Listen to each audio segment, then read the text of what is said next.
नमस्कार, good morning. कैसे हो स्टूडेंट? स्वागत है एक बार फिर से आपका संभव के डिजिटल प्लेटफॉर्म के ऊपर। मैं सोनू कुमार। उम्मीद कर रहा हूँ स्टूडेंट्स आपकी पढ़ाई अच्छी चल रही होगी, एग्जाम की प्रिपरेशन है वो अच्छे तरीके से आप कर रहे होंगे और उम्मीद यही रहेगी कि जो मैं आज आपको इंपॉर्टेंट क्वेश्चंस और उसके साथ एक्सप्लेनेशन बताने जा रहा हूँ वो आपके लिए कुछ बेनिफिट हो सकता है, हो भी रहेगा। चलिए स्टूडेंट्स, बात करते हैं आज के सबसे पहले यूनिट्स के ऊपर, यानी सबसे पहला पेपर होगा वो हमारा है मॉलिक्यूलर बायोलॉजी का, या cell biology and molecular biology in plants के अंदर, कि ये प्लांट्स के अंदर जो सेल बायोलॉजी है वो कैसी है, और उसके बाद में प्लांट्स के अंदर मॉलिक्यूलर बायोलॉजी यानी डीएनए आरएनए वो किस तरह से होते हैं। कुछ स्टूडेंट्स की रिक्वेस्ट थी या कुछ स्टूडेंट्स ने मेरे को मैसेज किया था कि सर क्या करें, हम पढ़ तो रहे हैं लेकिन हमारा मन नहीं लग रहा है पढ़ने में, या फिर ये है कि हमें याद नहीं हो रहा है। तो उन स्टूडेंट्स के लिए एक सबसे अच्छा इलाज है, वो यही है स्टूडेंट्स, अपना फोन उठाओ और साइड में रख दो साइलेंट करके। जिस टाइम आप पढ़ रहे हो उस टाइम आपके आसपास के एरिया में फोन नहीं होगा, या फिर कहूँ कोई डिस्टर्ब करने वाली चीज़ें आपके आसपास नहीं होगी, तो आप अच्छे से पढ़ पाओगे और अच्छे से वो टॉपिक आपको याद भी होगा। लेकिन अगर आप जहाँ पर आपको घर की आवाज़ सुनाई दे रही है, शोर शराबा सुनाई दे रहा है, आप जिस डिस्टर्ब हो रहे हो किसी की वजह से, आपके पास फ़ोन पड़ा है, आप फ़ोन में से कुछ बातें हैं वो आप बार बार फ़ोन देख रहे हो, या फ़ोन आपके पास में पड़ा ही रहेगा साइड में, तो भी आप उस चीज़ से क्या होगे रहोगे स्टूडेंट, डिस्टर्ब होते रहोगे। तो पढ़ने का एक सही तरीका यही है कि आप एक एकांत में कहीं पर बैठिए। लाइब्रेरी में जाओगे तो डिस्टर्ब होगे, कन्फर्म है, किसी दूसरे की वजह से हो जाओगे या आप किसी और को डिस्टर्ब करने लग जाओगे। तो सीधा सा अर्थ है यही है कि ऐसी जगह बैठो जहाँ शांति मिले, आपको शांत वातावरण हो, उस जगह पर जाकर पढ़िए। वो पढ़ते टाइम अपने पास फ़ोन मत रखिए, आपको जो पढ़ा हुआ है वो याद रहेगा। और रही बात एग्ज़ाम में लिखने की, तो ये वीडियो देख लेना, आपको सब कुछ डाउट है वो क्लियर हो जाएगा।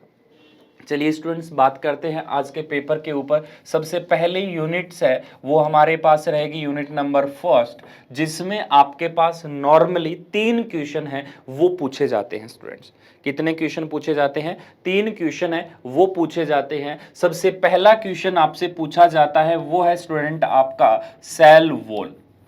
तो स्टूडेंट दूसरा क्वेश्चन था आपका यहां पर पूछा जाने वाला था वो है प्लाज्मा डेस्मेटा।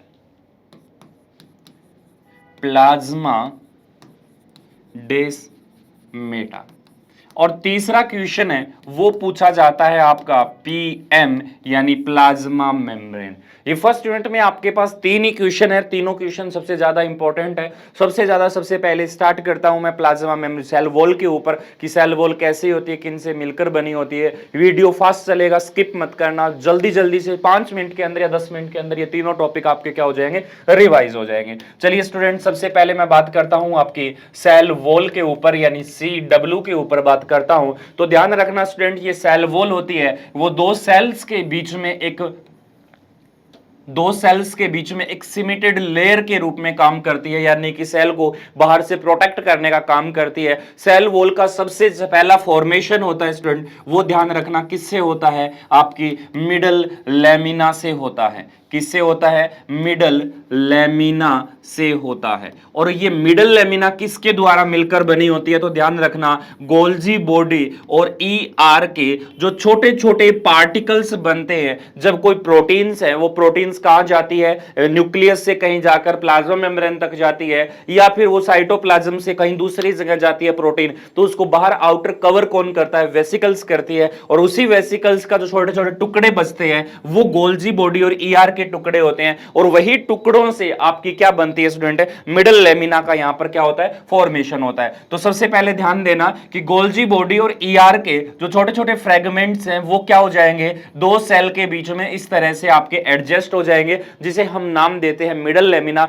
जो दोनों सेल्स के एकदम बीच के अंदर प्रेजेंट्स रहती है। अब यहां पे ही बात बता देता हूं कि जो मिडल लेमिना होती है वो एक तरह की प्रोटेक्टिव लेयर काम करती है, दोनों सेल्स को आपस में जोड़ने का काम करती है। अगर किसी एंजाइम की हेल्प से आपने इस मिडल लेमिना को ब्रेक कर दिया तो दोनों सेल आपस में क्या हो जाएगी? अलग हो जाएगी। यदि आपने पढ़ा होगा लीफ एप्सिएशन या लीफ सेनिसेंस की प्रोसेस, तो लीफ का अगर टूटना अलग होना तो वो भी प्रोसेस आपकी किस में इंक्लूड होती है, इस मिडल लेमिना। अगर आप कोई फ्रूट पकने के बाद में जो फ्रूट पौधे पे लगा है तो वो जब पक जाता है पूरा तो उस टाइम वो अलग क्यों होता है, क्योंकि उस टाइम उसकी मिडल लेमिना होती है स्टूडेंट्स, वो क्या हो जाती है आपकी वहां से अलग हो जाती है, यानी मिडल लेमिना वहां से क्या हो जाती है, टूट जाती है। बीच की किसी एंजाइम की वजह से वो मिडल लेमिना वहां पर घुल जाती है, टूट जाती है, उसका अपघटन हो जाता है, तो वही क्या कहलाती है, आपकी मिडल लेमिना कहलाती है। आगे बात समझ में, ये सारी चीजें लिखनी है। फिर इस मिडल लेमिना के ध्यान रखना स्टूडेंट, दोनों तरफ आपके पास किसका फॉर्मेशन होगा, प्राइमरी सेल वॉल का फॉर्मेशन होगा। दोनों तरफ दो सेल की वॉल बनेगी तो दोनों तरफ आपके पास किसका फॉर्मेशन होगा, प्राइमरी सेल वॉल का फॉर्मेशन होगा। तो ध्यान रखना स्टूडेंट, इसके ऊपर यहां पर इस तरह से डिपोजिशन होगा और इस दूसरी सेल के लिए यहां पर क्या होगा, आपका डिपोजिशन होगा। और जो प्राइमरी सेल वॉल बनती है वो ध्यान रख लेना हमेशा ही, इसमें सबसे पहला कंपोनेंट होता है वो होता है आपका सेलुलोज, यानी प्राइमरी सेल वॉल किसके द्वारा मिलकर बनी हो सकती है, सेलुलोज के द्वारा मिलकर बनी हो सकती है। इसमें कुछ मात्रा आपकी किसकी मिलती है, हेमी सेलुलोज की भी मिलती है, यानी सेलुलोज भी होगा, हेमी सेलुलोज भी होगा। और इसके साथ साथ तीसरा कंपोनेंट होता है वो कौन सा होता है, आपका पैक्टिन, यानी कि सेलुलोज, हेमी सेलुलोज और पैक्टिन, ये तीनों मिलकर किसका फॉर्मेशन करते हैं, प्राइमरी सेल वॉल का फॉर्मेशन करते हैं, जो मिडल लेमिना के दोनों बाहर की तरफ बनती है। ध्यान रखना, ये मिडल लेमिना है तो इसके बाहर की तरफ आपकी कौन सी सेल वॉल बनी, ये प्राइमरी सेल वॉल इस सेल के लिए बनी है, और ये प्राइमरी सेल वॉल है स्टूडेंट, वो कौन सी सेल के लिए बनी है, इस सेल्स के लिए बनी है। जैसे ही प्राइमरी सेल वॉल का फॉर्मेशन हो जाता है, सेल्स क्या करती है, कुछ प्रोटेक्टिव लेयर के रूप में भी काम करती है, जिससे क्या है, कुछ प्लांट्स में तो कुछ प्लांट्स के अंदर तो हमें क्या होता है, अलग अलग देखने को मिलता है, लेकिन उसके बाद में आपके पास क्या होता है, इसके बाद में थर्ड लेयर बनती है, वो किसकी बनती है, आपकी यहां पर सेकेंडरी सेल वॉल का फॉर्मेशन होता है। ध्यान रखना स्टूडेंट, किसका फॉर्मेशन होगा, सेकेंडरी सेल वॉल का फॉर्मेशन है वो होता है। अब ध्यान, मेन इंपॉर्टेंट चीज है कि सेकेंडरी सेल वॉल में क्या क्या होता है। तो सेकेंडरी सेल वॉल में आपका सेलुलोज है वो यहां पर होगा, आपका हेमी सेलुलोज है वो यहां पर प्रेजेंट रहेगा, लेकिन इसके साथ साथ ये पैक्टिन जो कंपोनेंट है ये सेकेंडरी सेल वॉल में नहीं होता। इसकी जगह पर आपके पास क्या देखने को मिलता है, आपको यहां पर लिग्निन होता है वो यहां देखने को मिल सकता है, या फिर कहूं लिग्निन की जगह पर आपके पास यहां पर सुबेरीन होता है वो यहां देखने को मिल सकता है। तो स्टूडेंट, ये थी आपकी कौन सी, सेल वॉल। सेल वॉल क्या कर रही है, किस तरह का काम कर रही है, उसके ऊपर हमने यहां पर देखा है। तो सेल वॉल में हमें देखा कि वो प्रोटेक्टिव लेयर के रूप में काम करती है, दोनों सेल्स के बीच में प्रेजेंस रहती है, और दोनों सेल्स के जब बीच के अंदर ये प्रेजेंस रहती है तो हमें यहां पर क्या देखने को मिलता है कि दोनों सेल्स को आपस में जोड़ने का काम करती है। जोड़ने का काम कौन करती है, middle lamina, primary cell wall, cellulose, hemi cellulose और पैक्टिन की बनी होती है। लेकिन ध्यान रखना स्टूडेंट्स, यहीं पर बता दूं कि जो सेकेंडरी सेल वॉल आपकी जो बन रही है, ये सेकेंडरी सेल वॉल 3 लेयर में बनती है। पहली लेयर L1, दूसरी लेयर L2 और उसके बाद में कौन सी होती है, L3 लेयर होती है, यानी 3 लेयर का फॉर्मेशन होता है। वो आपके पास कौन सा देखने को मिलता है, नॉर्मली आपके पास है वो यहां पर इस सेलुलोज का, इस सेकेंडरी सेल वॉल का देखने को मिलता है। सेकेंडरी सेल वॉल में क्या क्या होगा, जैसे अगर पहली L1 लेयर आपकी सेलुलोज की बन गई तो दूसरी सेल वॉल किसकी बनेगी, L2 के अंदर हेमी सेलुलोज की बनेगी, और तीसरी किसकी बनती है, L3 यानी लिग्निन और सुबेरिन के द्वारा मिलकर है वो आपके यहां पर बनी हुई मिलती है। ठीक है, अब इसके बाद में सबसे पहली चीज ये हो गया आपका, दो चीज कि आपके पास secondary cell wall, primary cell wall होती है, और मिडल लेमिना के थ्रू आपके पास यहां पर क्या होता है, फॉर्मेशन होता है। अब उसके बाद में आता है कि कुछ प्लांट में हमारे पास क्या होती है, टर्सरी सेल वॉल पाई जाती है। जैसे कहूं तो हमारे पास क्या था, ये एक सेल्स थी, इस तरफ हमारे पास क्या थी, दूसरी सेल्स थी, इसके बीच में हमने फॉर्मेशन कर लिया किसका स्टूडेंट, मिडल लेमिना का। अब मिडल लेमिना के करने के बाद में हमारे पास पास यहां पर क्या बनी है आपकी, इस तरफ से चारों तरफ से आपके पास किसका फॉर्मेशन हो गया, प्राइमरी सेल वॉल का फॉर्मेशन हो गया। उसी तरह से मिडल लेमिला के बाहर साइड्स के अंदर ये जो ग्रीन लेयर बनी है वो किसकी बनी है, प्राइमरी सेल वॉल का फॉर्मेशन हो गया। अब इस प्राइमरी सेल वॉल के जस्ट अंदर की तरफ ही हमारे पास क्या बनता है स्टूडेंट, एक आपकी सेकेंडरी सेल वॉल का फॉर्मेशन होता है। अब ये सेकेंडरी सेल वॉल का फॉर्मेशन होगा तो इसमें सबसे पहली लेयर होती है वो आपकी किस नाम से जानी जाती है, L1 लेयर होती है, वो कहते हैं, जिसमें नॉर्मली क्या होता है आपका सेलुलोज प्रेजेंट रहता है। जैसे ही L1 लेयर कंप्लीट हुई, इसके जस्ट नीचे, इसके जस्ट पास में ही हमारे पास कौन सी लेयर होती है, L2 लेयर होती है। ठीक है, ये हमारे पास कौन सी हो गई आपकी, L2 लेयर हो गई। उसी तरह से इस दूसरी सेल के पास में भी यहां पर भी आपके पास कौन सी आ गई, L2 लेयर है। उसके जस्ट बाद में L2 लेयर के बाद में आपके पास यहां पर क्या देखने को मिलेगा, L3 लेयर का फॉर्मेशन है वो यहां पर देखने को मिलेगा। यानी कि यहां पर भी आप देखोगे तो यहां पर भी किसका फॉर्मेशन हो गया आपका, L3 लेयर का फॉर्मेशन हो गया। तो अब ऊपर वाली लेयर थी वो तो आपके पास प्राइमरी सेल वॉल कहलाई, इसके बाद में ये तीनों लेयर मिलकर किसका फॉर्मेशन कर रही है, सेकेंडरी सेल वॉल का फॉर्मेशन कर रही है। इसी के साथ जब तीनों लेयर सेकेंडरी सेल वॉल का फॉर्मेशन कर लेती है तो उसके बाद में हमें और क्या देखने को मिलता है, तो इसके बाद में कभी कभी इसके जस्ट नीचे आपको क्या देखने को मिलता है, कुछ ही प्लांट्स में देखने को मिलता है, बाकी में लगभग नहीं होता, कुछ में होती है कुछ में नहीं होती। तो ये लेयर आपके पास कौन सी होती है, टर्सरी सेल वॉल के नाम से जानी जाती है। उसी तरह से यहां पर भी वो लेयर है वो क्या करती है आपकी, टर्सरी सेल वॉल के रूप में यहां पर भी काम करती है। आई बात समझ में स्टूडेंट्स। अब थोड़ा सा यहां समझना कि जो अंदर की तरफ हमने ये सेल बनाई है, जो अंदर की तरफ हमने यहां पर सेल बनाई उसको एक बार हम यहां से हटाते हैं। अभी देखना क्या है कि इसके जस्ट नीचे हमारे पास जो सेल वॉल कंप्लीट हुई है, इस सेल वॉल के जस्ट नीचे हमारे पास ये जो लेयर होती है वो किसकी होती है, प्लाज्मा मेम्ब्रेन्स की लेयर होती है। ये लेयर किसकी है, प्लाज्मा मेम्ब्रेन की है। और यहां पर भी वो क्या होता है हमारे पास, ये प्लाज्मा मेम्ब्रेन्स है। और बाहर की तरफ ये पूरी की पूरी यहां से लेकर यहां तक की सेल है वो क्या कहलाई है, पूरी की पूरी यहां से यहां तक का वो सारा का सारा सेल वॉल कहलाए। अब स्टूडेंट ध्यान रखना, दोनों सेल वॉल के बीच में जो ये मिडल लेमिना आपके पास प्रेजेंट है, कौन सी, ये मिडल लेमिना जो ब्लैक कलर के रूप में यहां पर प्रेजेंट है, ये क्या कर रही है, दोनों सेल को आपस में चिपकने का काम है वो कर रही है।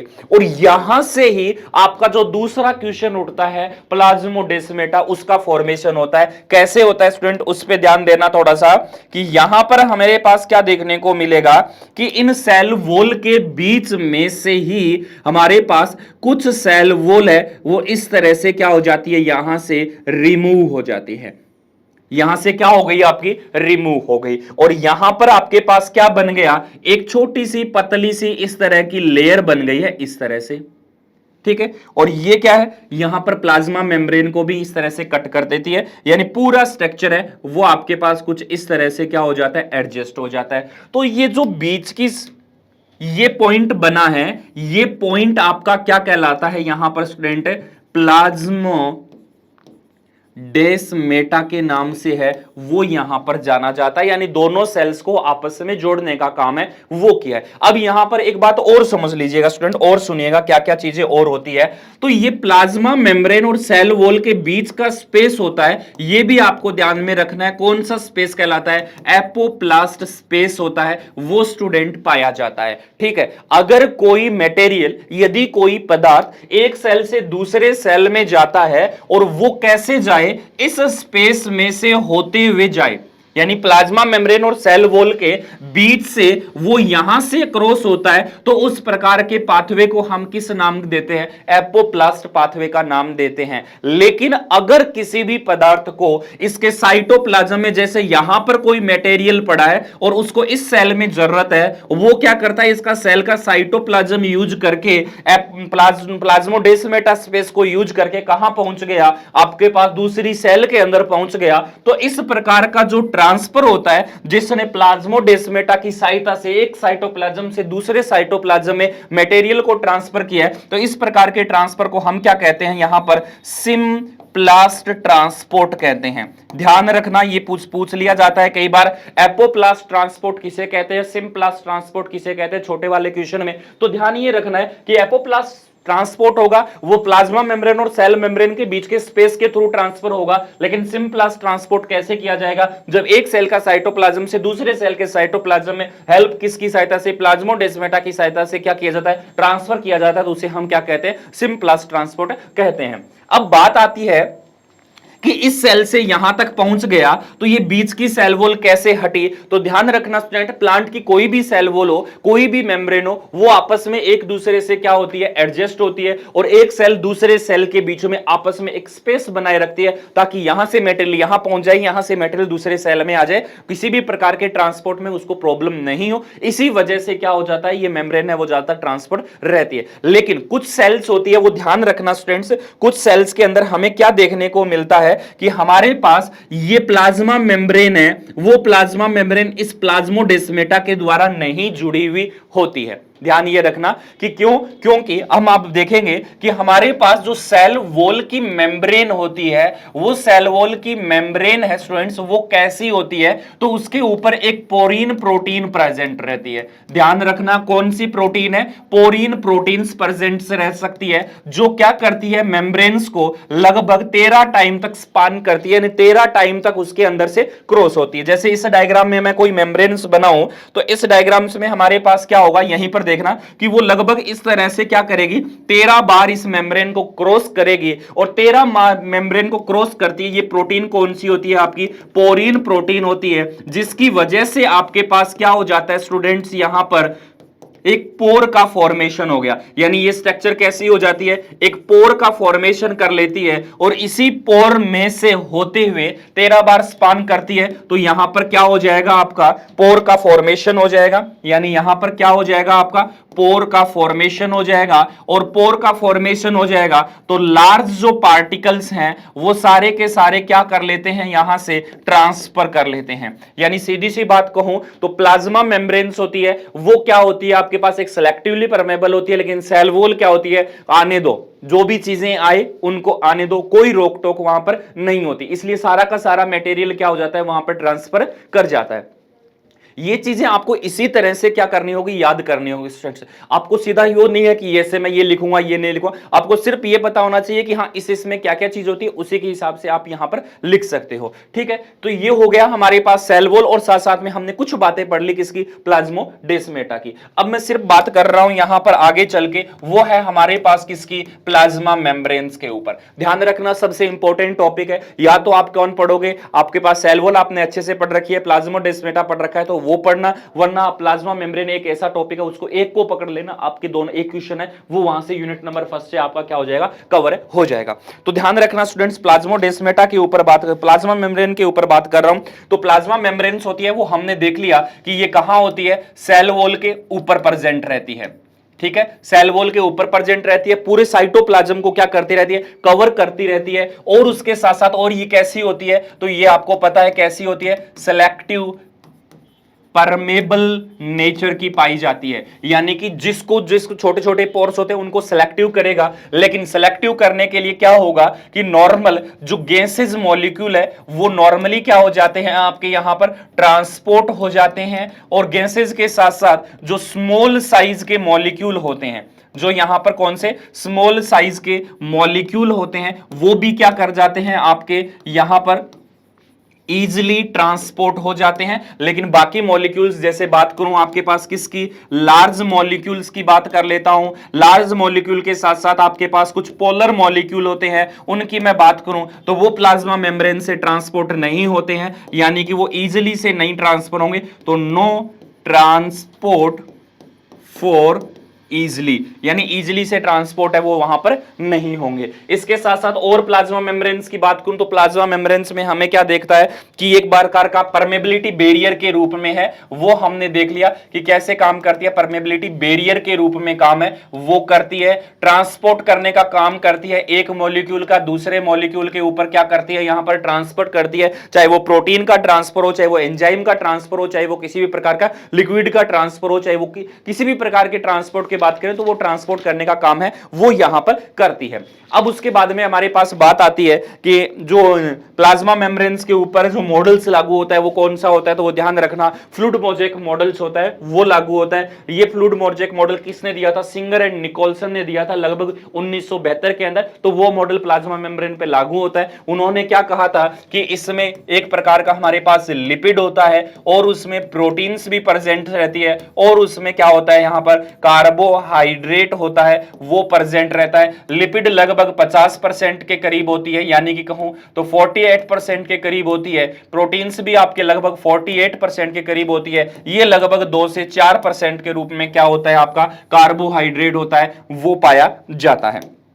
ध्यान रखना स्टूडेंट्स, क्या होता है, कार्बोहाइड्रेट पाया जाता है। अब सिर्फ बात आती है किसके ऊपर, लिपिड्स के ऊपर। तो ध्यान रखना लिपिड्स होती है वो हमारे पास है क्या होती है, दो प्रकार की प्रेजेंट रह सकती है। उनका दो, या कहूं तो लिपिड किससे मिलकर बनी हो सकती है, तो ध्यान रखना ये फैटी एसिड के थ्रू मिलकर बनी हो सकती है। साथ साथ में इसमें फैटी एसिड के साथ साथ पॉली हाइड्रोक्सिल ग्रुप होता है वो यहां पर जुड़ा हुआ हो सकता है। साथ साथ में आपके पास यहां पर एक ग्रुप होता है, इसका नाम होता है फॉस्फेट ग्रुप भी हो सकता है, या फिर उसकी जगह क्या हो सकता है, आपका शुगर ग्रुप होता है वो हो सकता है। तो नॉर्मल कहूं तो लिपिड 3 चीजों से मिलकर बनी होती है स्टूडेंट। पहली होती है fatty acid chains, fatty acid के द्वारा मिलकर बनी हो सकती है। दूसरा आपके पास पॉलीहाइड्रोक्सी एल्कोहल, जो 2 प्रकार के पॉलीहाइड्रोक्सिल होते हैं उनके द्वारा मिलकर बनी होती है। फिर आते हैं फॉस्फेट ग्रुप और शुगर, वो वहां पर प्रेजेंट रहती है। तो इनके ऊपर बात कर लेते हैं कि सबसे पहले हमारे पास जो फैटी एसिड की चेन होती है वो कौन सी होती है, कितने टाइप्स की होती है। तो ध्यान रखना स्टूडेंट्स, फैटी एसिड्स की जो चेन्स होती है वो नॉर्मल हमारे पास 2 प्रकार की दिखती है। एक प्रकार की होती है उसे हम क्या कहते हैं, यहां पर सैचुरेटेड फैटी एसिड कहते हैं। दूसरा होता है उसे हम क्या कहते हैं, अनसैचुरेटेड फैटी एसिड कहते हैं। सैचुरेटेड फैटी एसिड का मतलब कि वो फैटी एसिड जिसमें सिर्फ क्या होता है, आपका सिंगल बॉन्ड प्रेजेंट रहता है। अनसैचुरेटेड फैटी एसिड में सिंगल बॉन्ड के साथ साथ आपके पास क्या रहता है, डबल बॉन्ड हो सकता है या ट्रिपल बॉन्ड हो सकता है। तो उस प्रकार की चेन को हम क्या कहते हैं, अनसैचुरेटेड फैटी एसिड चेन्स कहते हैं। जैसे अगर मैं बात करूं एग्जांपल के रूप में यहां पर लूं कि फैटी एसिड और अनसैचुरेटेड फैटी एसिड में क्या है, तो सैचुरेटेड फैटी एसिड में जैसे CH2 CH2 CH2 CH2 CH2 CH2 CH2 इस तरह की मान के चलिए बहुत सारी लंबी चेन है। तो इसमें सिर्फ क्या दिखा है, हमें सिंगल बॉन्ड ही दिखा है, एक ही बॉन्ड दिखा है। तो ये एग्जांपल किसका हो गया, सैचुरेटेड फैटी एसिड का हो गया। नॉर्मल सैचुरेटेड फैटी एसिड में स्टूडेंट्स क्या हो सकता है, आपके पास 16 कार्बन का भी मिल सकता है, 18 कार्बन का कंपोनेंट मिल सकता है, 20 कार्बन का कंपोनेंट मिल सकता है, 22 कार्बन का कंपोनेंट है वो मिल सकता है। तो जो 16 कार्बन का कंपोनेंट्स होता है स्टूडेंट उसे हम क्या कहते हैं, पैलेमेटिक एसिड्स कहते हैं। 18 कार्बन को स्टेरिक एसिड कहते हैं, 14 कार्बन के हम मेरिस्टिक एसिड कहते हैं। तो ये अलग अलग प्रकार के कार्बन होते हैं, ये जैसे कार्बन की लंबी चेन होती है तो उसी को हम क्या कहते हैं, यहां पर फैटी एसिड चेन कहते हैं, जिसमें 2 प्रकार का है, सैचुरेटेड और अनसैचुरेटेड। सैचुरेटेड वो कार्बन की चेन जिसमें सिर्फ क्या होगा, आपका सिंगल बॉन्ड प्रेजेंट रहेगा, वो क्या कहलाता है, सैचुरेटेड फैटी एसिड कहलाता है। अनसैचुरेटेड फैटी एसिड की बात करूं तो अनसैचुरेटेड फैटी एसिड में देखिए CH3 CH double bond CH CH2 CH2 फिर CH2 फिर CH2 फिर मान लीजिए CH फिर double bond CH CH2 CH2, इस तरह से लंबी चेन हो गई। तो इसमें देखिए क्या हुआ है कि एक डबल बॉन्ड हमें कहां देखने को मिला, यहां पर देखने को मिला, एक डबल बॉन्ड यहां देखने को मिला। एक भी मिल सकता है, 2 भी मिल सकते हैं, बहुत प्रकार की भी मिल सकते हैं। तो ये प्रकार की एग्जांपल है वो किसके अंदर आता है, हमारे पास अनसैचुरेटेड फैटी चेन के अंदर आता है। और जब वो डबल बॉन्ड बनाता है तो उनके बीच में बॉन्ड एंगल्स होता है वो भी चेंज हो जाता है। तो आपने देखा होगा कभी कि जब लिपिड्स आप बनाते होंगे तो लिपिड बनाते हैं तो ऐसा कुछ डायग्राम आपने हेड पार्ट का बनाया होगा, दूसरा डायग्राम आपने एक ऐसी टेल बनाई है और उसके साथ साथ कुछ ऐसे करके इसकी टेल ऐसी बनाई है। जैसे फैटी एसिड क्या है, एक लंगड़ी सी है, ठीक है ना, जैसे इस तरह की स्ट्रक्चर बनाई है। तो वो क्यों आया है, क्योंकि उसमें एक चेन होती है, ये चेन किसकी है, आपकी सैचुरेटेड फैटी एसिड की है, और दूसरी चेन किसकी है, अनसैचुरेटेड फैटी एसिड की है। ये अनसैचुरेटेड फैटी एसिड की होने के कारण इसमें डबल बॉन्ड है, और डबल बॉन्ड होने के कारण इसमें बॉन्ड एंगल है वो क्या हो गया, चेंज हो गया, जिसकी वजह से वो आपको इस तरह से ऐसी घूमी हुई सी दिखाई देती है, ध्यान रखना, ठीक है। ये तो हमने बात कर ली फैटी एसिड की। अनसैचुरेटेड फैटी एसिड होता है, वो भी हमारे पास दो प्रकार का होता है। अनसैचुरेटेड फैटी एसिड में कैसे, कि वह फैटी एसिड जिसमें सिर्फ आपका क्या होता है, एक ही वन डबल बॉन्ड होता है। ध्यान रखना कौन सा बात की है, एक ही अगर डबल बॉन्ड होता है तो उसको हम बोलते हैं मोनो अनसैचुरेटेड फैटी एसिड। किस नाम से, मोनो अनसैचुरेटेड फैटी एसिड, यानी कि उसको क्या कहेंगे, मूफा कहेंगे। और जिसमें जैसे ये चेन थी उसमें हमारे पास क्या थे, दो थे, कौन क्या थे, दो डबल बॉन्ड हमें दिखाई दे रहे थे, तो उनको हम किस नाम से जानेंगे, तो उसको हम कहेंगे पॉली अनसैचुरेटेड फैटी एसिड। तो उसको हम क्या कहते हैं, पूफा कहते हैं। तो ध्यान रखना स्टूडेंट्स, दो प्रकार की आ गई हमारे पास। पहले हमने फैटी एसिड को देखा, फैटी एसिड हमारे पास कितने टाइप्स की थी, दो प्रकार की, सैचुरेटेड और अनसैचुरेटेड। सैचुरेटेड में सिर्फ सिंगल बॉन्ड होंगे, अनसैचुरेटेड में हमें क्या मिलेगा, एक अगर डबल बॉन्ड देखने को मिलेगा। डबल बॉन्ड अगर पूरी चेन में एक ही है तो वो हमारे पास क्या कहलाएगा, मूफा कहलाएगा, यानी मोनो अनसैचुरेटेड फैटी एसिड कहलाएगा। अगर उसमें डबल बॉन्ड है, वो आपके दो से ज्यादा हैं, तो वो क्या कहलाएगा, आपके पास पूफा कहलाएगा। क्यों, क्योंकि पॉली अनसैचुरेटेड फैटी एसिड का फॉर्मेशन है वो कर रहा है। जैसे ये चेन मैंने बनाई है तो ये किसका एग्जांपल लिया है, मैंने यहां पर पूफा का एग्जांपल लिया है। यानी कई बार फुल फॉर्म पूछ ली जाती है, पूफा एंड मूफा, तो याद रखना पूफा का मतलब क्या हो गया, यहां पर double poly unsaturated fatty acid, और मूफा का मतलब क्या होगा, मोनो अनसैचुरेटेड फैटी एसिड। तो ये हमने कंप्लीट कर लिया आपका कौन सा, फैटी एसिड्स के रूप में। अब उसके बाद में मैं बात करता हूं आपका पॉलीहाइड्रोक्सी एल्कोहल ग्रुप। कौन सा है, पॉलीहाइड्रोक्सी, कौन सा ग्रुप है, एल्कोहल ग्रुप, एल्कोहल्स। ये दूसरा टाइप देखा था, लिपिड कितने टाइप्स की, तीन टाइप, तीन कंपोनेंट से मिलकर बना है। पहला हमने देख लिया फैटी एसिड, वो हमारे पास आ गया। दूसरा कौन सा है, पॉलीहाइड्रोक्सिल ग्रुप। अब पॉलीहाइड्रोक्सिल ग्रुप होता है, वो भी हमारे पास कितने टाइप्स का मिलता है स्टूडेंट, दो प्रकार का होता है। पहला होता है हमारे पास जो है ग्लिसरॉल बेस्ड, यानी कि एक इसमें क्या होगा, ग्लिसरॉल वाला होगा, यानी कि पहला पॉलीहाइड्रोक्सिल होता है वो कौन सा होगा, आपका ग्लिसरॉल होगा। ग्लिसरॉल का मतलब क्या हो गया, यहां पर आपके पास तीन कार्बन का कंपोनेंट है वो देखने को मिलेगा। जैसे यहां कहूं CH, CH और CH, ये आपके पास क्या हो गया, ग्लिसरॉल बेस तीन कार्बन का हो गया। और इन्हीं के ऊपर क्या होगा, आपका OH ग्रुप लगा हुआ मिलेगा, OH ग्रुप। अगर एक होता तब तो हम क्या कहते हैं, मोनोहाइड्रोक्सी, दो होता तो डाईहाइड्रोक्सी, लेकिन नाम आया है क्या, पॉलीहाइड्रोक्सी। पॉलीहाइड्रोक्सी का मतलब दो से ज्यादा क्या होंगे, आपके OH होंगे। ऐसी कार्बन की चेन जिसके ऊपर आपको क्या देखने को मिलता है, दो से ज्यादा प्रकार के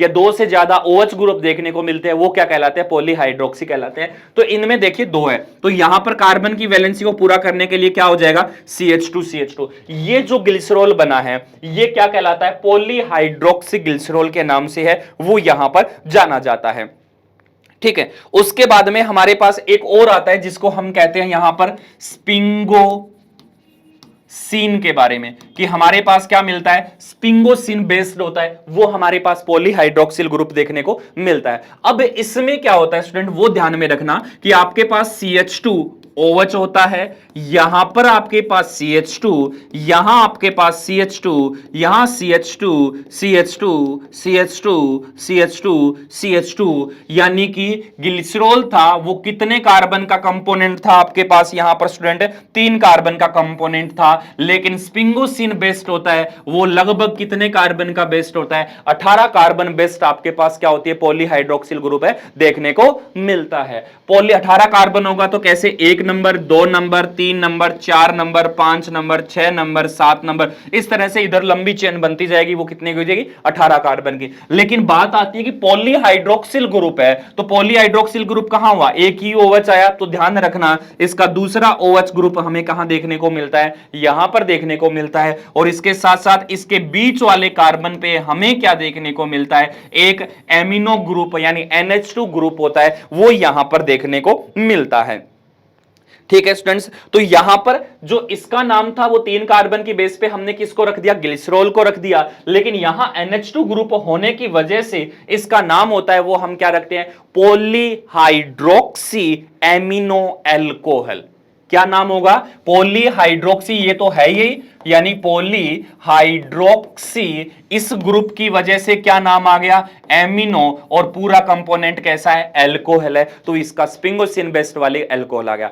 अब बात आती है कि ये ग्लिसरॉल बेस्ड है, वो कहां कहां कौन सी जगह पर लिपिड होगा, और स्पिंगोसिन है वो कौन सी जगह, किस किस प्लांट्स में कहां कहां कौन कौन सी जगह पर प्लाज्मा मेम्ब्रेन का निर्माण है वो फॉर्मेशन करेगा या लिपिड का फॉर्मेशन करेगा। तो नॉर्मली ध्यान रखना कि जो ग्लिसरॉल बेस्ड होता है वो आपके पास कहां देखने को मिलता है, बैक्टीरिया के अंदर देखने को मिलता है, साथ साथ में एनिमल्स के अंदर देखने को मिलता है, साथ साथ में कहूं तो ये कहां देखने को मिलेगा, आपके पास प्लांट्स के अंदर भी देखने को मिलता है। तो बैक्टीरिया हुआ, एनिमल्स हुआ, प्लांट्स की हुआ, और उसके साथ साथ आपके पास कौन सा, फंजाई, यानी कि फंजाई में जो प्रेजेंट सेल वॉल है जिसमें लिपिड प्रेजेंट है उसमें आपको क्या देखने को मिलता है, ग्लिसरॉल देखने को मिलता है। और नॉर्मली स्पिंगोसिन बेस्ड होता है वो नॉर्मली आपके पास यूकैरियोटिक के जो हायर यूकैरियोटिक ऑर्गेनिज्म होते हैं उनके अंदर कौन सा देखने को मिलता है, स्पिंगोसिन बेस्ड है, वो आपको लिपिड देखने को मिलेगा। यानी दो चीज पढ़ ली, पहला पढ़ा हमने फैटी एसिड जिसमें दो पढ़ा है, अनसैचुरेटेड फैटी एसिड एंड वो पॉलीसैचुरेटेड एसिड, अनसैचुरेटेड हो और सैचुरेटेड। सैचुरेटेड हमारे पास सिंगल बॉन्ड था, अनसैचुरेटेड में हमारे पास डबल था।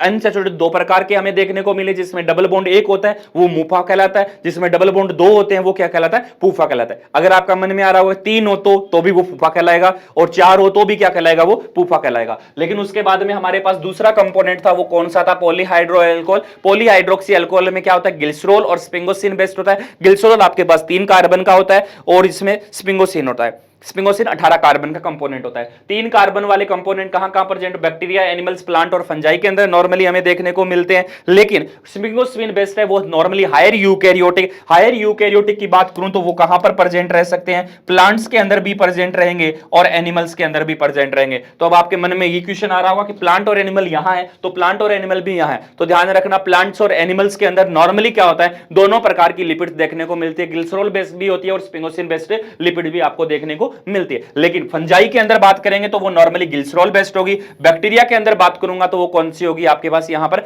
ग्लिसरॉल बेस्ड होती है, वो यहां पर देखने को मिलती है। उसके बाद में बात आती है कि जब आपके पास नेक्स्ट पेज पे देते गए कि जब आपके पास यहां पर क्या था कि CH2OH ग्लिसरॉल बेस्ड था, CH2OH ग्लिसरॉल बेस्ड है, ये CH2OH ये ग्लिसरॉल बेस्ड आपके पास हमने क्या बना दिया, एक पॉलीहाइड्रोक्सिल एल्कोहल ग्रुप बना दिया। जब इसके ऊपर हमारे पास क्या है, फैटी एसिड की चेन है, तो ध्यान रखना यहां से OH है, वहां से क्या हो जाएगा, ऑक्सीजन बचेगा, हाइड्रोजन रिमूव हो जाएगा और इसके साथ वो कार्बन की आपकी क्या हो जाएगी, जो फैटी एसिड की चेन है, ऐसे लिख देता हूं कि जो फैटी एसिड की चेन होती है वो यहां पर क्या हो जाएगी, जो फैटी एसिड की चेन है आपके पास यहां पर, वो यहां पर क्या हो जाएगी, अटैच हो जाएगी। यानी दो फैटी एसिड की चेन, एक तो ये हो गई आपके पास फैटी एसिड की चेन, और इसी तरह से आपके पास दूसरी फैटी एसिड की चेन होती है, वो यहां पर इस तरह से वो ऐड हो गई।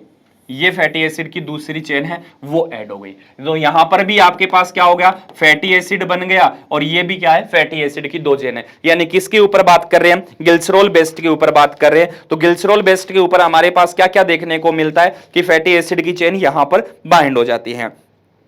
ठीक है, अब बात आती है कि चलो ये तो ठीक है कि आपके पास क्या था, फैटी एसिड था और फैटी एसिड और दोनों पॉलीहाइड्रोक्सिल ग्रुप जुड़ गए, लेकिन आपके पास लिपिड कितने टाइप्स की देखने को मिलती है, तो लिपिड हमारे पास टोटली होती है वो 3 टाइप्स की देखने को मिलती है। किस किस के ऊपर, एक होता है वो फॉस्फेट ग्रुप के ऊपर, तो इसलिए उसको कहते हैं फॉस्फोलिपिड हम कहेंगे। दूसरा उसके ऊपर ग्लूकोज के ऊपर, तो इसलिए उसको हम क्या कहते हैं, ग्लूकोलिपिड के नाम से जानते हैं। और तीसरा स्टूडेंट्स आता है जिसे हम क्या कहते हैं, स्टीरोल कहते हैं। यानी यहां पर कौन सा होगा, स्टीरोल, जिसको आप कोलेस्ट्रॉल के नाम से, हमारी बॉडी में कोलेस्ट्रॉल के नाम से जाना जाता है, प्लांट में उसको हम स्टीरोल कहते हैं, तो वो हमारे पास लिपिड्स हो वो प्रेजेंट रहेगा। अब मैं सबसे पहले बात कर रहा हूं फॉस्फोलिपिड कैसे बन रही है, तो यहां पर देखिएगा तो हमारे पास क्या था, पॉलीहाइड्रोक्सिल ग्रुप के ऊपर फैटी एसिड चेन है, वो एज क्या हो गई, बॉन्ड बना लिया। उसने जब बॉन्ड बनाता है तो ये जो यहां पर बॉन्ड बन रहा है वो ध्यान रखना कौन सा बॉन्ड बनता है, हमेशा ही एस्टर बॉन्ड का फॉर्मेशन फॉर्मेशन है वो यहां पर होता है। आपको ध्यान में रखना है कौन सा बॉन्ड बनेगा, एस्टर बॉन्ड बनेगा। किस किस के बीच में, जब ग्लिसरॉल और फैटी एसिड के बीच में दोनों चेन आपस में जुड़ती है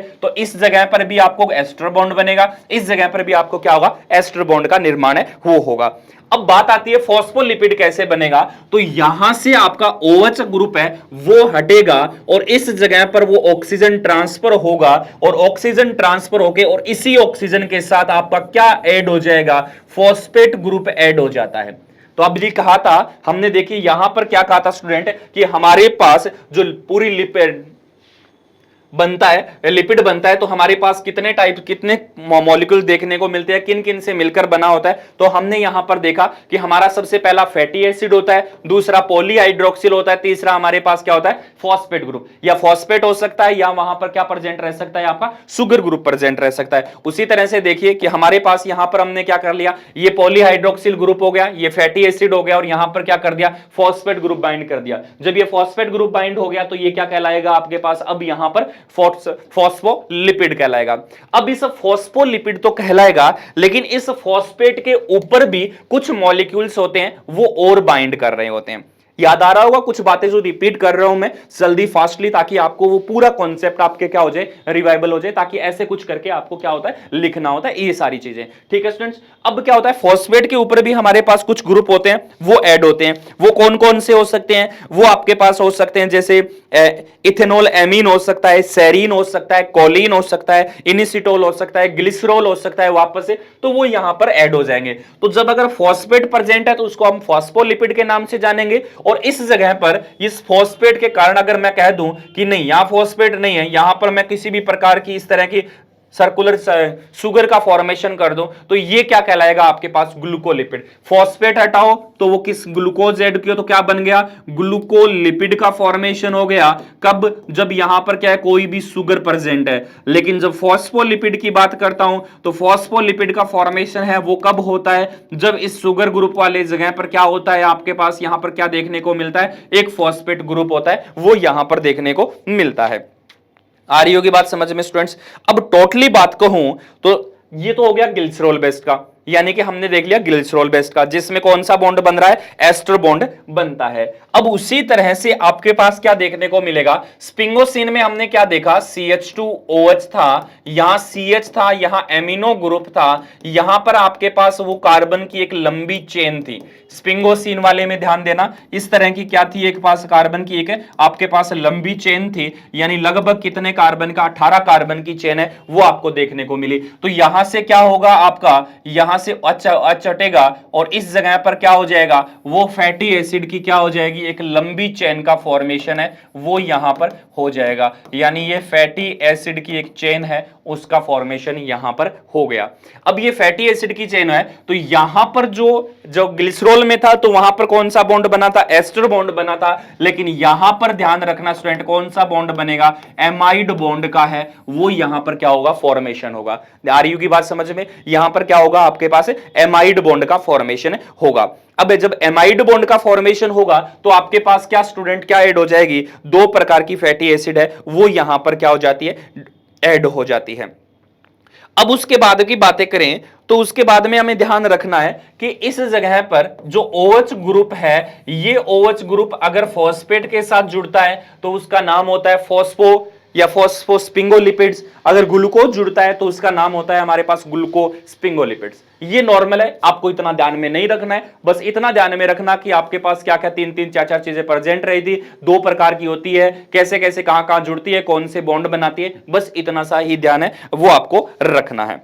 फिर उसके बाद में इसकी जो स्ट्रक्चर बनती है आपके पास लिपिड्स की स्टूडेंट्स, वो कैसी बनती है कि जो हमने ग्लिसरॉल बनाया है वो तो मान के चलिए, जैसे ये कहूं तो ये जो चेन बनी है ये हमारे पास किसका फॉर्मेशन कर रही है, टोटली हेड का फॉर्मेशन कर रही है। ये चेन किसका है, हेड का है, और ये चेन किसका फॉर्मेशन कर रही होती है, टेल का फॉर्मेशन कर रही होती है। तो हेड और टेल को हम किस तरह से लिखते हैं, तो हेड पार्ट हमने यहां बनाया और ये लीजिए आपका क्या होगा, टेल पार्ट। फिर इस तरह से हेड पार्ट बनाया, उसकी टेल पार्ट, फिर यहां पर हेड पार्ट और फिर आपका टेल पार्ट। ये जो चेन बनेगी इस तरह की, वो आपके पास कौन सी होती है, अनसैचुरेटेड होती है। और जो स्पार्ट सीधी लाइन बनती है वो कैसी होती है आपके पास, सैचुरेटेड के रूप में यहां पर प्रेजेंट रहती है।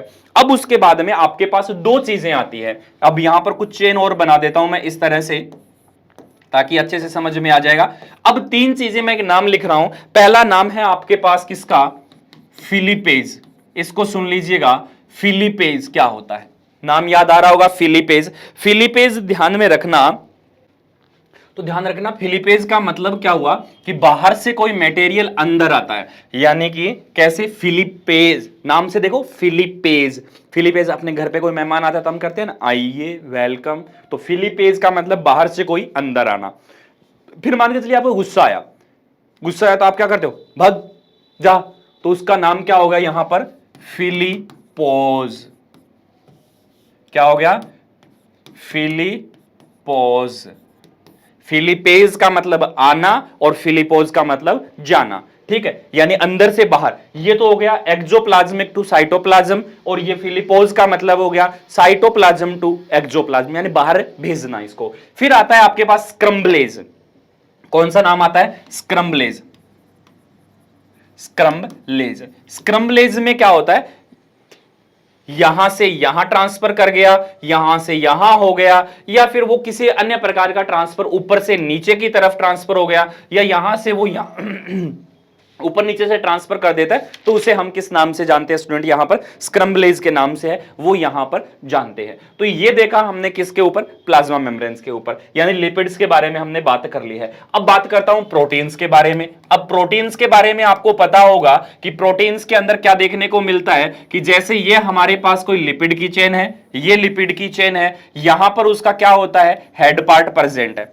इस तरह से मान के चलिए, आपके पास नॉर्मली रफली डायग्राम बना रहा हूं, आप अच्छे से बनाओगे नोटबुक के अंदर इस तरह से, ठीक है। ये आपके पास नॉर्मली क्या है, ये लिपिड की चेन है। इसमें लिपिड्स के अंदर आपको प्रोटीन्स होती है, वो तीन टाइप्स की दिखाई देती है। तीन टाइप की कौन कौन सी प्रोटीन होती है, एक वो प्रोटीन जो कहां पर प्रेजेंट रहती है, इस प्लाज्मा मेम्ब्रेन्स के ऊपर प्रेजेंट रह सकती है, जिसे हम क्या कहते हैं, पेरीफेरी प्रोटीन्स के नाम से जाना जाता है। उसके बाद में कुछ प्रोटीन्स होती है, वो अंदर की तरफ इस तरह से प्रेजेंट रहती है, यहां पर भी प्रेजेंट रह सकती है, यहां पर भी प्रेजेंट रहती है। इन प्रोटीन्स को हम कौन सी प्रोटीन कहते हैं, इंटीग्रल प्रोटीन के नाम से जाना जाता है। ये प्रोटीन आपके पास कौन सी कहलाती है, इंटीग्रल प्रोटीन है, वो कहलाती है।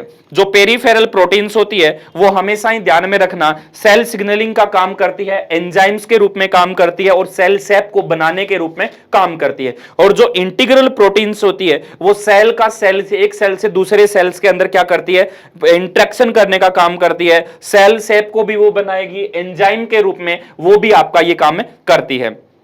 लेकिन आपको जल्दी से अगर साल्ट का ट्रीटमेंट देते हो, तो ऊपर वाली मेम्ब्रेन से पेरिफेरल प्रोटीन है, वो जल्दी से क्या हो जाएगी, आइसोलेट हो जाएगी। लेकिन जो इंटीग्रल मेम्ब्रेन होती है, उसको अगर आप साल्ट का ट्रीटमेंट दे देते हो, हाई टेम्परेचर दे देते हो, हाई पीएच दे देते हो, तो उसके ऊपर कोई इफेक्ट नहीं पड़ेगा। जैसे वो स्ट्रक्चर है इंटीग्रल प्रोटीन की वैसी है वो इंटीग्रल प्रोटीन है, वो यहां पर रहेगी। हमेशा ही ध्यान रखना, जो बाहर पेरिफेरल प्रोटीन्स होती है, वो आपके पास कौन कौन सी देखने को मिलती है, ये प्रोटीन्स, तो ध्यान रखना, ये प्रोटीन आपके पास स्पेक्ट्रीन हो सकती है, एंकाइरिन हो सकती है, या फिर कहूं तो एक्टिन है, वो होती है। लेकिन जो इंटीग्रल प्रोटीन्स होती है, वो नॉर्मली आपके पास किस तरह की नेचर की होती है, हाइड्रोफोबिक नेचर की होती है। और इस हाइड्रोफोबिक नेचर में हमके पास दो ही एग्जांपल होते हैं, एक तो होता है ग्लाइकोपोरिन और दूसरा होता है बेंड 3 प्रोटीन से। आप देख लीजिएगा, बेंड 3 और ग्लाइकोप्रोटीन कौन सी प्रोटीन होती है, इंटीग्रल होती है। लेकिन पेरिफेरल प्रोटीन में कौन सी होती है, स्पेक्ट्रीन होती है, एंकाइरिन होती है, एक्टिन होती है, वो यहां पर प्रेजेंट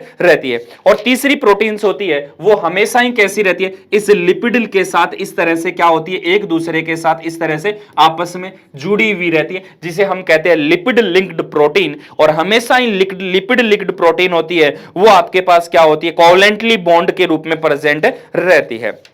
आई बात समझ में स्टूडेंट, कोवलेंटली बॉन्ड के रूप में प्रेजेंट रहती है। और इसी के साथ साथ इसमें क्या होता है, आपको कार्बोहाइड्रेट भी देखने को मिलता है 1 से 2%। वो कार्बोहाइड्रेट भी क्या होता है, इस तरह से आपके पास क्या होता है, एक लंबी चेन के रूप में, वो प्रोटीन के द्वारा वो लिपिड के ऊपर, या फिर वो किसी लिपिड के साथ से, या प्रोटीन के ऊपर, सरफेस के ऊपर, इस तरह से एक दूसरे से क्या होता है, आपका जुड़ा हुआ रहता है। आ रही होगी बात समझ में।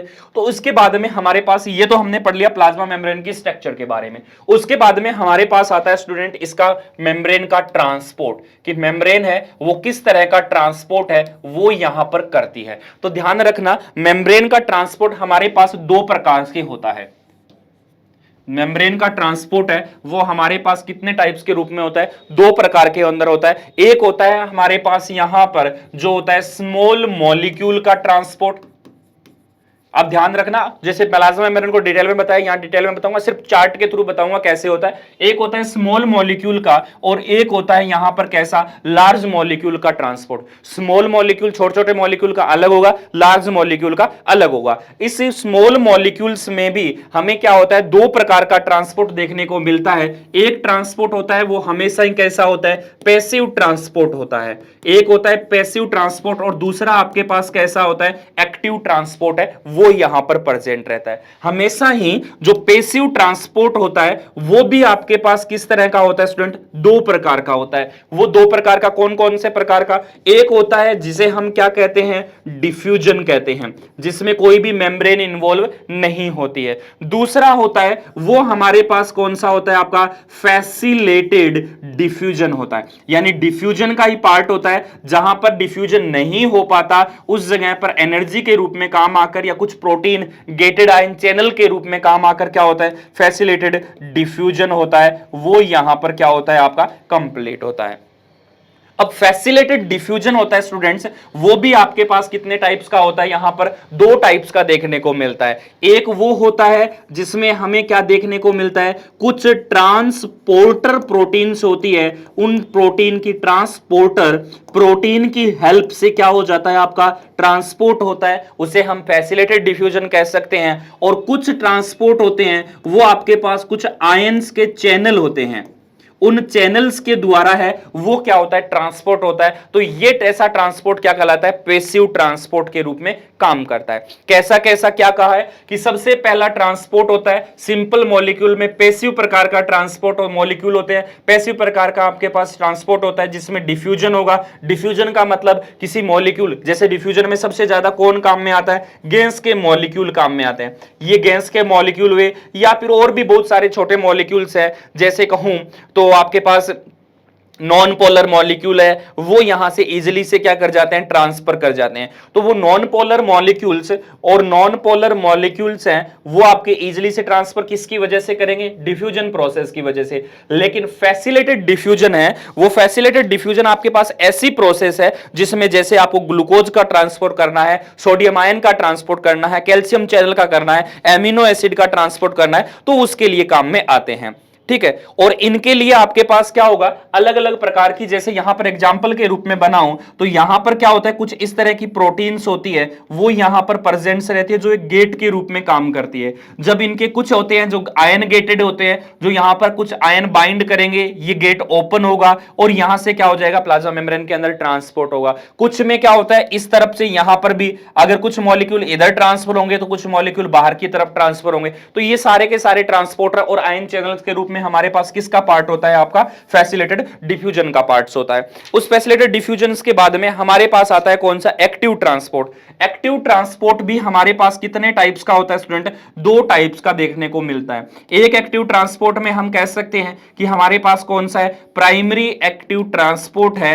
प्राइमरी एक्टिव ट्रांसपोर्ट में क्या देखने को मिलता है, नॉर्मली एनर्जी का यूज किया जाएगा। इसमें लिखूं तो क्या किया जाएगा, यूज एटीपी, यानी एनर्जी का यूज डायरेक्टली यूज होगा, तो वो क्या कहलाता है, प्राइमरी एक्टिव ट्रांसपोर्ट कहलाता है। दूसरे को कहूं तो इसको हम क्या कह सकते हैं, सेकेंडरी एक्टिव ट्रांसपोर्ट के नाम से भी जान सकते हैं। और इसका दूसरा नाम होता है, वो होता है को ट्रांसपोर्ट, यानी इसका क्या नाम है, को ट्रांसपोर्ट है एक प्रकार का एक्टिव ट्रांसपोर्ट, लेकिन इसमें किसी भी प्रकार की बाहर से एनर्जी देने की जरूरत नहीं होती। ये एक मॉलिक्यूल जब अपनी हाई कॉन्सेंट्रेशन से लो कॉन्सेंट्रेशन में जाता है तो वहां से कुछ एनर्जी रिलीज होती है, उसी एनर्जी का यूज करके अपनी लो कॉन्सेंट्रेशन से ये कहां पहुंचा देता है, मॉलिक्यूल को हाई कॉन्सेंट्रेशन में पहुंचा देता है। एक्टिव ट्रांसपोर्ट में क्या किया जाता है, एटीपी का यूज करके आप क्या करते हो, हाई जो एक्टिव एनर्जी का यूज करके आप क्या करते हैं, देखना स्टूडेंट, लो मॉलिक्यूल कॉन्सेंट्रेशन से उसको कहां पहुंचाते हैं, हाई कॉन्सेंट्रेशन में मॉलिक्यूल का ट्रांसफर करते हैं, तो एटीपी का यूज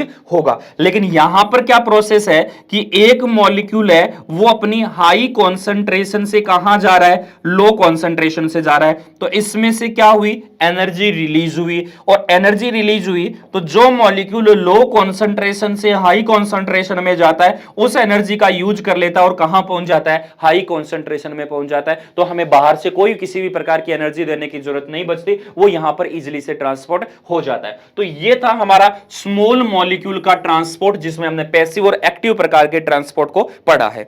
अब जो लार्ज मॉलिक्यूल के ट्रांसपोर्ट होते हैं वो भी हमारे पास कितने टाइप्स की देखने को मिलते हैं स्टूडेंट, दो प्रकार के। कैसे कैसे, या तो वो कैसा हो सकता है, एंडो सिम्बायोटिक, या फिर कह सकते हैं कि यहां पर जो मॉलिक्यूल का ट्रांसफर होगा, लार्ज मॉलिक्यूल का यहां पर जो कह सकते हैं कि लार्ज मॉलिक्यूल का ट्रांसफर हमेशा ही एक चीज देखिए किसमें होता है, हमारे पास बैक्टीरिया के अंदर हो सकता है या फिर हमारे पास किसके अंदर होता है, वायरस के अंदर होता है। नॉर्मली आपको यह ध्यान में रखना है, बैक्टीरिया और वायरस के अंदर होता है। दूसरी चीज कि लार्ज मॉलिक्यूल का ट्रांसफर होता है वो हमारे पास दो प्रकार का होता है, एक तो होता है एक्सोसाइटोसिस और एक होता है हमारे पास कौन सा, एंडोसाइटोसिस। एक्सोसाइटोसिस का मतलब सेल के अंदर से मॉलिक्यूल को बाहर निकालना, बड़े साइज के मॉलिक्यूल्स को, और एंडोसाइटोसिस का मतलब है बाहर से मॉलिक्यूल को कैसे लाना, अंदर की तरफ लाना। तो एंडोसाइटोसिस भी हमारे पास अलग अलग टाइप का होता है कि बाहर से मॉलिक्यूल अगर लिक्विड आया है, लिक्विड में है, तो उसको हम किसके नाम से जानेंगे, पिनोसाइटोसिस के नाम से ट्रांसपोर्ट होगा। अगर कुछ होता है जिसको हम बड़े साइज के मॉलिक्यूल है उसको क्या कहेंगे, फेगोसाइटोसिस मॉलिक्यूल कहेंगे, यानी फेगो मतलब अंदर मॉलिक्यूल को क्या करेगा, वो गेन करेगा। तो पिनोसाइटोसिस, फेगोसाइटोसिस किसके पार्ट है, एंडोसाइटोसिस के पार्ट है। और एक्सोसाइटोसिस के अंदर स्टूडेंट आपको क्या करना है, कुछ मॉलिक्यूल्स होते हैं जिनको आप क्या कर सकते हो, रेगुलेट कर सकते हो। तो वो रेगुलेट करने वाले मॉलिक्यूल होते हैं, वो आपके पास किस में आते हैं, एक्सोसाइटोसिस के अंदर आते हैं। तो ये था स्टूडेंट्स आपका प्लाज्मा मेम्ब्रेन का ट्रांसपोर्ट। आपको उम्मीद होगी ये चीजें आपको मैंने सिर्फ आपका इंपॉर्टेंट चीजों के अंदर रिवाइज करवाया है, तो आप बाकी चीजें आपके ऊपर है, आप उसको किस तरह से पढ़ते हैं। उम्मीद कर रहा हूं ये वीडियो आपको अच्छा लग रहा होगा। लग रहा है तो एक काम जरूर कीजिएगा, कमेंट करके जरूर बताइएगा। जितने आप देख रहे हो उसे प्लीज लाइक करना मत भूलिएगा, ठीक है, क्योंकि ये क्या है, कंपोनेंट आपके काम का है, तभी मैं कहूंगा लाइक करना, वरना कंपोनेंट आपको लगे कि नहीं मैंने ऐसे ही किया है, कुछ नहीं समझाया, तो उसको लाइक मत करना। डिसलाइक वाला बटन है, वहां पर आप प्रेस कर सकते हो अच्छे से, ठीक है। ये हुआ हमारा फर्स्ट यूनिट के तीनों क्वेश्चन, प्लाज्मोडेस्माटा, मॉलिक सेल वॉल्स, और उसके साथ साथ हमने प्लाज्मा मेम्ब्रेन को अच्छे तरीके से कवर किया। मिलते हैं आपसे नेक्स्ट वीडियो के अंदर, जहां पर हम यूनिट नंबर 2 के ऊपर बात करेंगे, जहां डीएनए और आरएनए के ऊपर हमारी बातें हैं वो रहेगी। थैंक यू दोस्तों।